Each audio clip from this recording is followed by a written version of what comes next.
trazer aí, na verdade, um pouco de fogo no parquinho, né? Eu acho que o que nós temos que pensar agora é o seguinte: o Trump, ele fez parte de um ciclo eleitoral da outra vez, que era um ciclo de ascensão da extrema-direita, e depois veio um novo ciclo progressista, não só nos Estados Unidos, mas no mundo.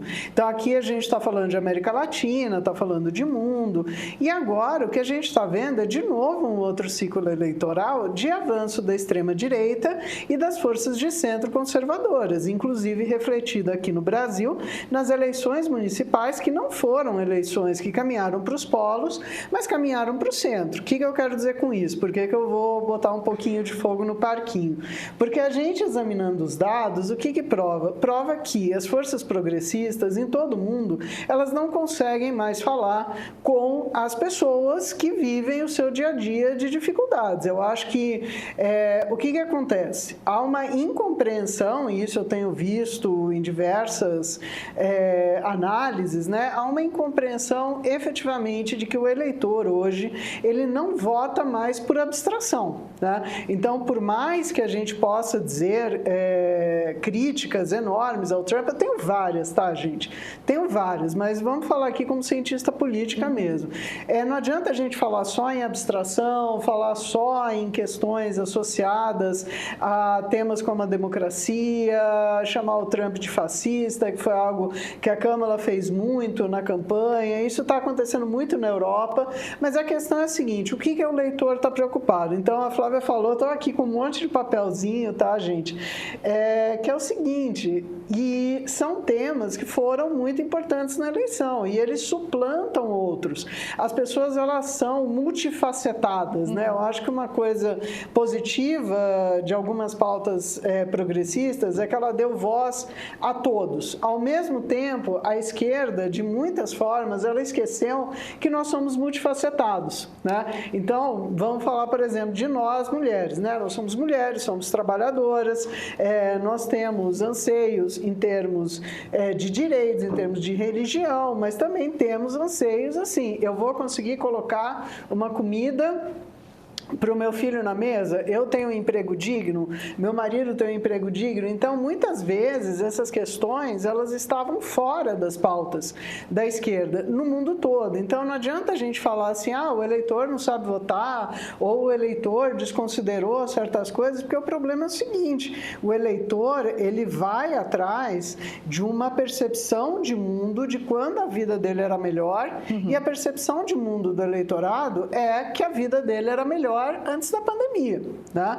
Veio a pandemia, e isso a gente não pode esquecer. Se não tivesse vindo a pandemia, era muito provável que o Trump tivesse sido reeleito em 2020, porque os Estados Unidos estavam indo muito bem. Então, desde o início da campanha, eu trouxe os dados da eleição, mas desde o início da campanha, quais que eram as 10 maiores preocupações do eleitor americano? Primeira questão, Pedro já mencionou: inflação e custo de vida. Segunda questão, violência, problemas com drogas, a questão migratória na fronteira, a questão associada aos custos dos tratamentos de saúde. Eu não acho que o Trump vai resolver isso como eleitora, como analista, mas você tem uma gama muito grande de pessoas dentro dos Estados Unidos que acham que ele vai resolver. Então, muitas vezes, o que acontece é essa perda, né? Por isso que eu falo também do fogo no parquinho, porque eu já fui muito criticada também quando eu falei isso, há muitos anos, até por uma situação aqui no Brasil, de que é necessária uma autocrítica, né? A quem a esquerda está falando? Que mundo que ela está percebendo? O Partido Democrata, ele nasce nessa face que ele tem, e, veja, a história dos partidos americanos é longuíssima, não vou entrar nisso aqui, mas o Partido Democrata de hoje, ele não é um partido que toma o lado dos trabalhadores como ele tomou em 1930, na época da Grande Depressão, que era o partido partido do estado de bem-estar, que era o partido de focar nos trabalhadores, no blue collar, nas pessoas mais humildes. Isso quem está representando hoje é o Trump, é o Partido Republicano.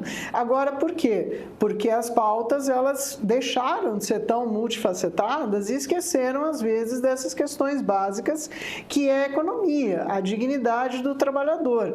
Novamente, entendo que não vai voltar nada disso com o Trump, não é nem os Estados Unidos dos anos 80 ou 70. Eu diria que é os Estados Unidos dos anos 50, 60. Porque quando o Trump ele faz o discurso ontem à noite, o que ele fala? Eu quero retomar uma era de ouro para a América, eu vou consertar. O que é a era de ouro na América? São os anos 50 e 60.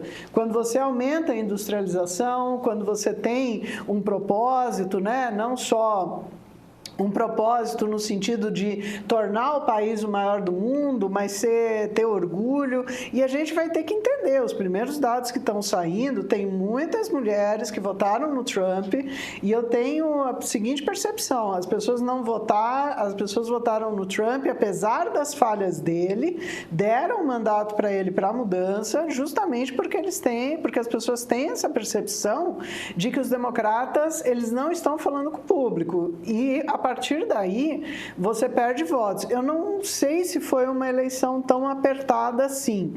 Eu acho que ela foi menos apertada pelos números que a gente está vendo do que a de 2020. E, novamente, o foco foi a economia, o foco foi a segurança pública. E esses são temas que, normalmente, a esquerda não quer falar.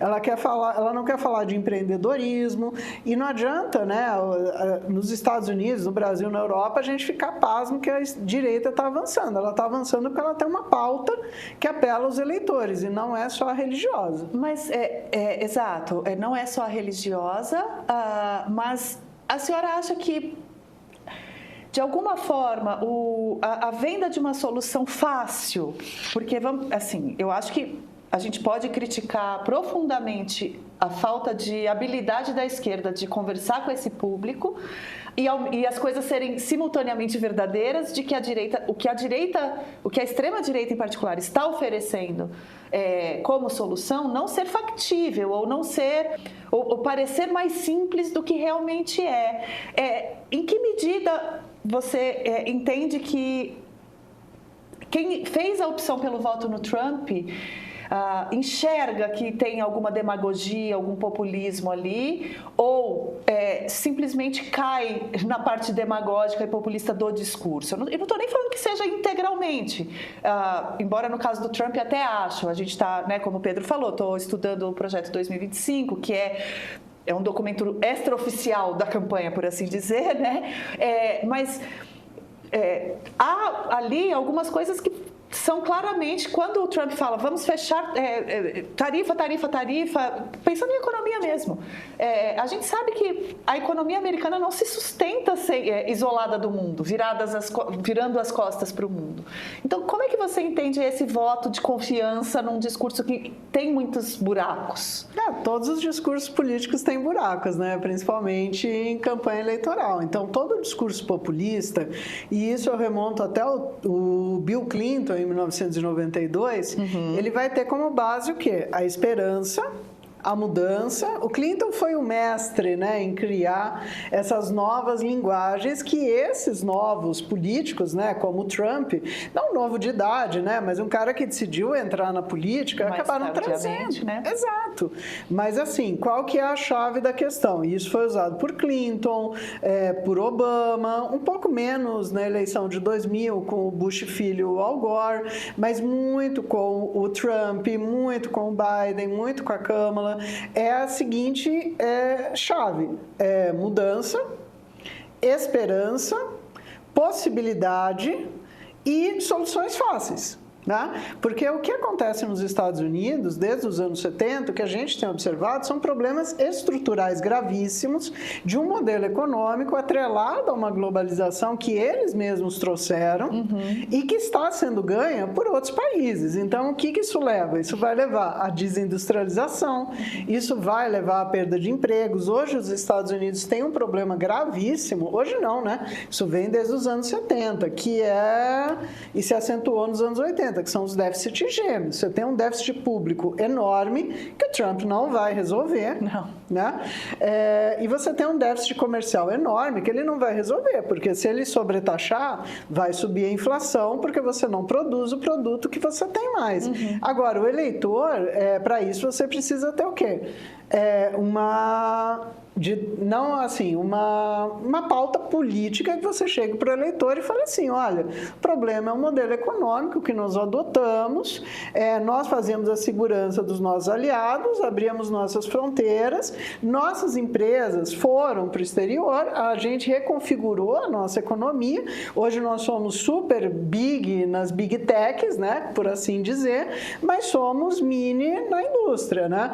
Agora, o eleitor ele não vai querer ouvir isso, ele vai querer ver o comercial do J.D. Vance, não sei, acho que vocês devem ter assistido com o Six Pack, né? Com assim, olha, a Six Pack da Câmara é isso aqui, né? Que é as cervejas, então mostra 6 latinhas de cerveja. E aí o J.D. Vance mostra, olha, aqui é o nosso, então toda a indústria da cerveja. Agora, como é que você vai reativar a indústria de carro nos Estados Unidos? Como é que você vai refinanciar a sua dívida pública se você não continuar mantendo uma relação com a China? Então é isso, as pessoas querem soluções fáceis e essa questão da religião, ela entra muito também na solução fácil, porque são 2 soluções fáceis, religião e empreendedorismo, né? Então, assim, olha, você vai acordar cedo, você vai trabalhar, você vai ter lucro, né? Aquela coisa da ética do trabalho. Prosperidade então, prosperidade vem do meu trabalho, né? Agora, isso vai vir do teu trabalho individual ou do trabalho da indústria, né? Então, é um pouco por aí, Flávia. Antes de eu jogar